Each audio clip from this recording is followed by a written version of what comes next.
আজকে আমি চলে এসেছি বিস্কুট বানানোর জন্য। এখানে দেখো চিনি সুজি বাটি মেপে দিয়ে দিলাম, ঠিক আছে। তারপরে হবে আসল টেকনিক।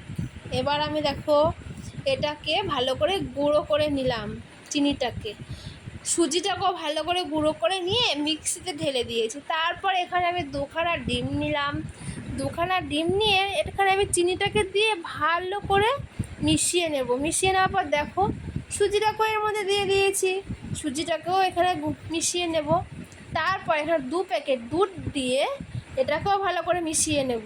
তারপরে এখানে ময়দা দিয়ে দেবো, 3 থেকে 4 চামচ ময়দা দিয়ে যত রাগ আছে তোমার শরীরে সব এর মধ্যে দেখাবে। দেখো দেখিয়ে ভালো করে মেখে নেবে ডোলে ডোলে। তারপরে দেখো হাতে একটু ঘি লাগিয়ে বিস্কুটের যেরকম শেপ দাও দিয়ে দেবে, সেটা তোমাদের ইচ্ছা। তারপরে দেখো এখানে কড়াই বসিয়ে দিয়েছি, কড়াই বসিয়ে দিয়ে আস্তে আস্তে করে বিস্কুটগুলোকে তেলের মধ্যে দিয়ে দিলাম।